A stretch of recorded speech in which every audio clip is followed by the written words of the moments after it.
Nós vamos falar agora sobre a escolha das provas, né? Então, o que acontece? Quando nós voltamos para o mundo espiritual, para a dimensão espiritual mais próxima de nós, que é para onde nós vamos a hora que a gente morrer, que é o que a gente fala aqui, né? A hora que a gente morrer, a hora que a gente desencarnar, nós vamos direto para o plano espiritual mais próximo de nós, para a dimensão mais próxima de nós. Quando chegar lá, nós vamos dar de cara com os nossos orientadores, com os nossos mentores, com aqueles que nos ajudaram nessa última encarnação. E nós vamos ter, né, depois, logicamente, de uma fase de recuperação que é diferente para cada um, tem aqueles que se recuperam quase que imediatamente, tem outros que demoram mais tempo para se recuperar, né? Mas quando a gente estiver bem recuperadinho, nós vamos lembrar direitinho o que nós combinamos. Nós vamos olhar para eles e falar, nossa, você vai reconhecer na hora quem são. E você vai falar assim, puxa vida, aí você vai lembrar, como se fosse ontem, do que você tinha se proposto a fazer nessa última encarnação.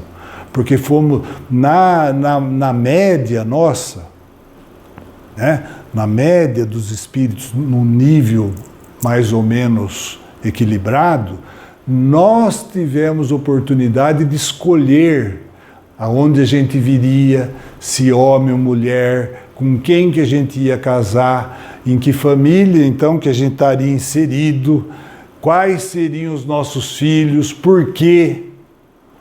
Nós participamos dessa escolha.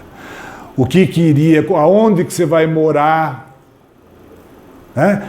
Nós traçamos, não é que é tudo certinho, tudo nos mínimos detalhes, que dia que você vai tropeçar, que dia que você vai bater a cabeça, não é assim, né? Mas, vamos dizer assim, as grandes diretrizes já tinham sido tomadas. Então, por exemplo, o meu destino é São Paulo, tá? Mas eu posso ir para São Paulo pela Anhanguera, pela Bandeirantes, eu posso ir pela Estrada Velha, eu posso ir lá por Itu e pegar Castelo Branco, eu posso ir por Várzea Paulista e pegar Dom Pedro. Então o meu destino é São Paulo, mas eu tenho várias maneiras, a minha escolha de chegar em São Paulo. Então é mais ou menos assim que a gente funciona. Então você veio, já tinha escolhido a família que você vinha, já tinha sido feito o trato com os seus pais que você viria. Quando o filho rebelde fala assim, eu não pedi para nascer, é mentira. Implorou para nascer muitas vezes. Implorou. né? Então, nós, de uma maneira geral, é lógico que não todos, tem muitas reencarnações que são compulsórias. A pessoa ainda não tem condições de escolher, né? Então ela vem compulsoriamente. Para isso que tem as grandes inteligências do plano espiritual que vão escolher um lugar mais adequado para você, para ajudar no seu desenvolvimento. Mas de uma maneira geral nós já temos condições de escolher. Então você já escolheu. Primeiro já estava escolhido, você participou da escolha, quem seria a sua família? Seu pai, sua mãe, seus irmãos, né? Com que pessoas que você iria encontrar no trabalho, na vizinhança, com quem que você ia casar, os filhos que você ia trazer, por quê? Por que casou com aquele? Por que trouxe aquele e o outro como filho? Então, quando a gente volta para o plano espiritual, você tem clara consciência de tudo isso e aí você vai ter oportunidade de comparar o que você tinha prometido que ia fazer e o que você efetivamente fez na última encarnação. Por isso que tem aquela história do filme da vida que passa. O filme da vida está gravadinho aqui em nós. Ninguém vai passar ele para você, não é alguém que gravou e vai passar para você. Está gravado em nós, está gravado no corpo perispiritual, numa das partes do corpo perispiritual. Então nós temos tudo gravado, e você tem o gravado porque da vida anterior ainda que você tinha combinado vir com aquelas pessoas. O que tinha acontecido para que aquela combinação tivesse ocorrido?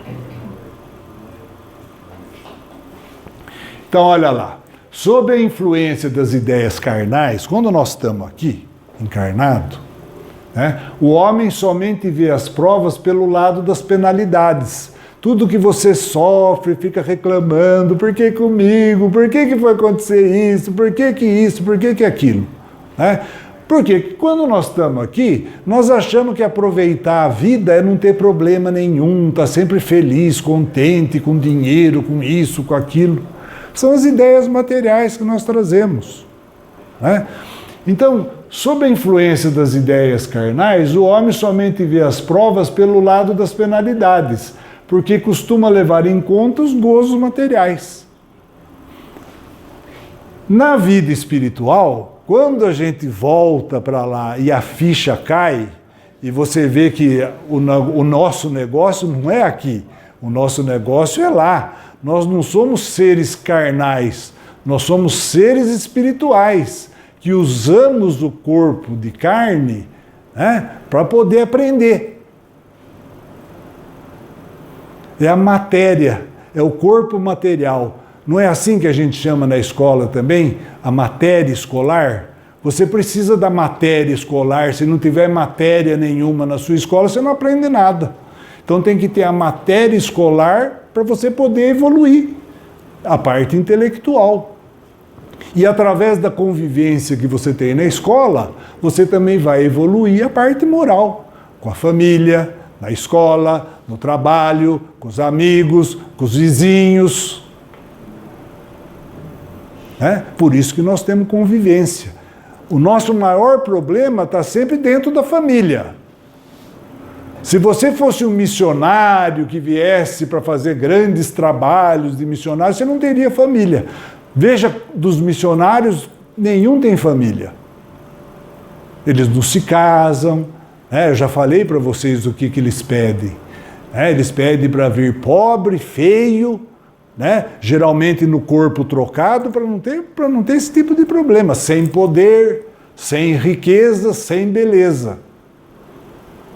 Então, quando a gente tem família, é aí que está o nosso maior problema. É aí que nós temos que resolver.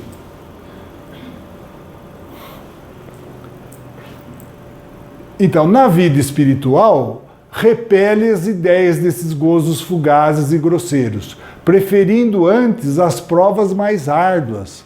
Aí quando chega lá no plano espiritual, a gente fica valente.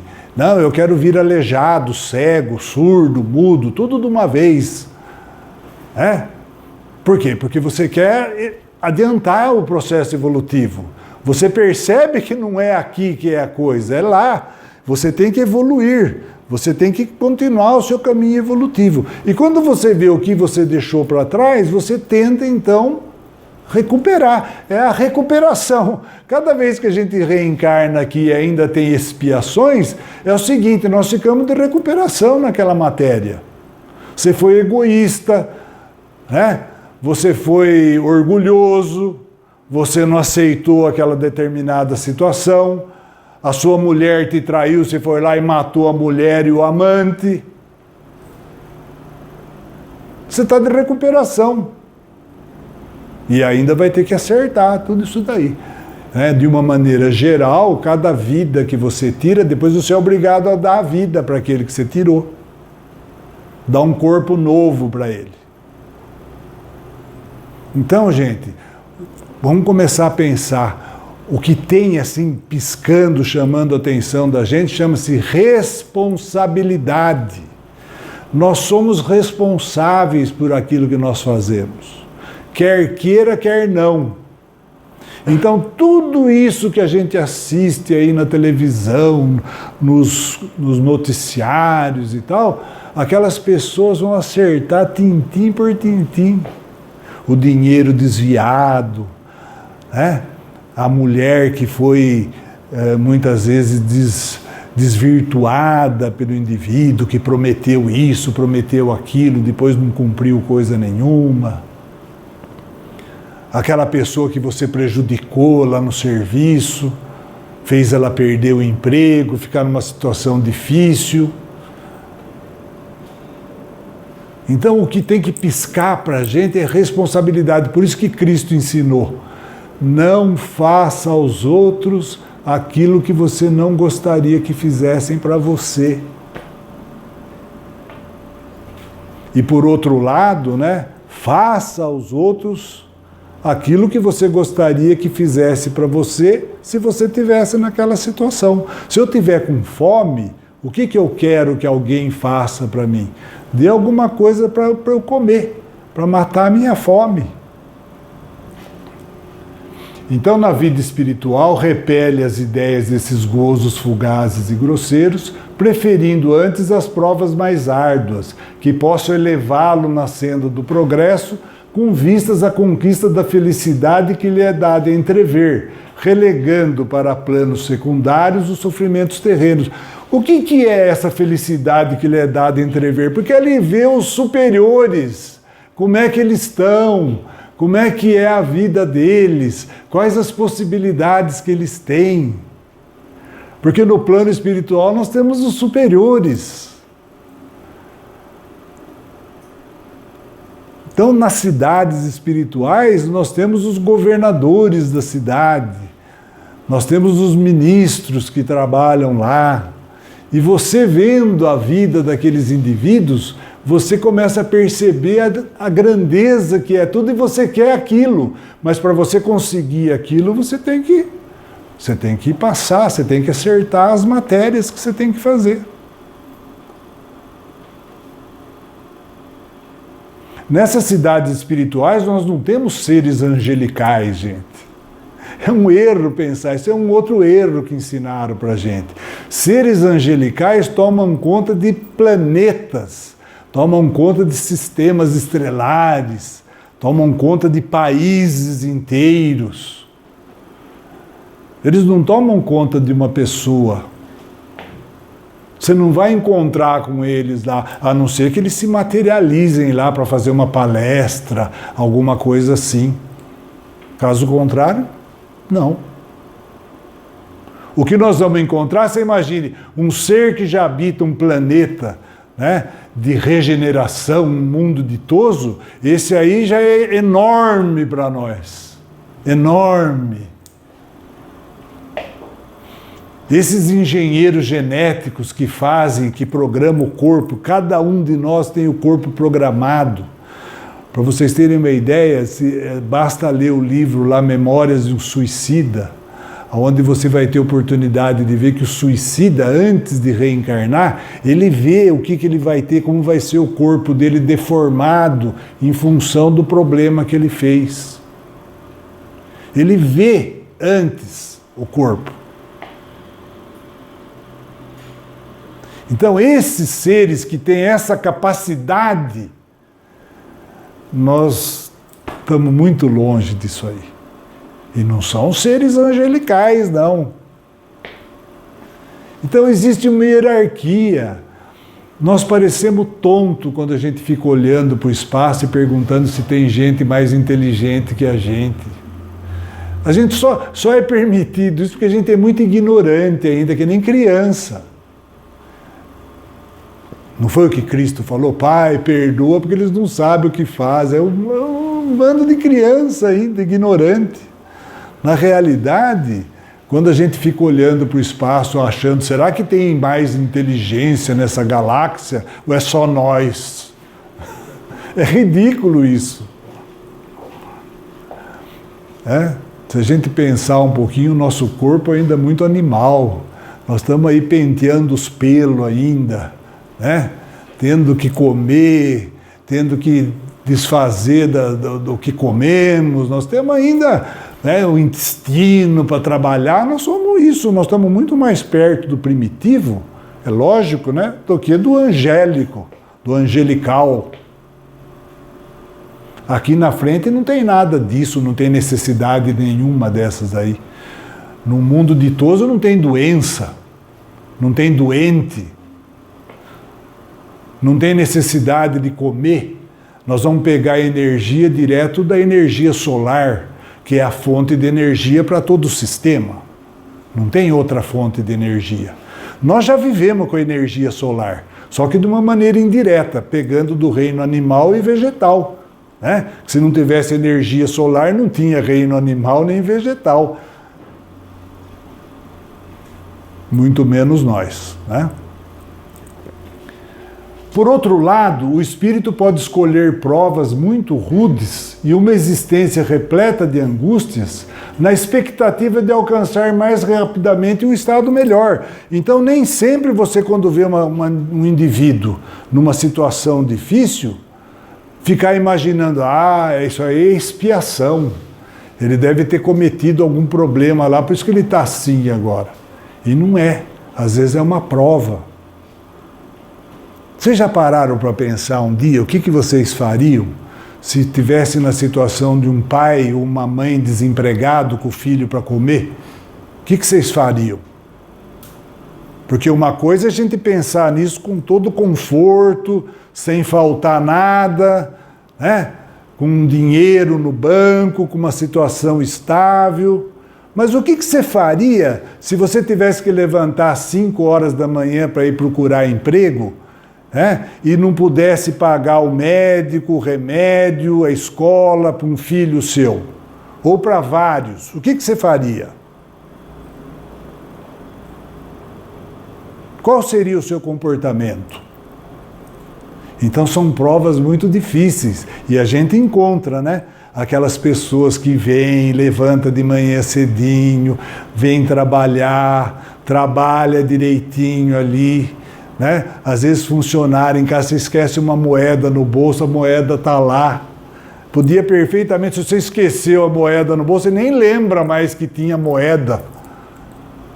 A pessoa fala, o senhor deixou a moeda no bolso.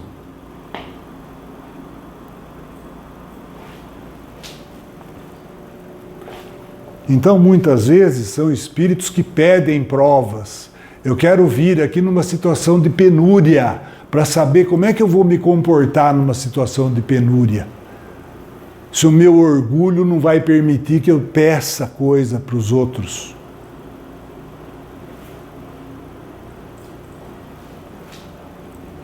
Os espíritos que estão na erraticidade, eu já expliquei para vocês que erraticidade é quando está no plano espiritual, mas ainda vai precisar reencarnar. Né? Isso é erraticidade. Então, quando nós estamos no plano espiritual, nós solicitamos, sejam concedidas novas encarnações, nós pedimos, porque a única maneira de acertar determinados problemas é aqui. Eu não consigo acertar isso lá. Se desse para acertar lá, acertava lá, para que eu precisava vir para cá? Mas eu tenho que vir para cá. Muitas vezes eu tirei, é engraçado, muitas vezes as histórias, e isso fica claro para quem gosta dos romances espíritas. Muitas vezes você pegou, né? Você tirou dos seus irmãos, através de mudança que você foi hábil em fazer no testamento, você deixou todo mundo na penúria e ficou com toda a fortuna para você. E depois, numa outra encarnação, você vai devolver tudo isso para eles.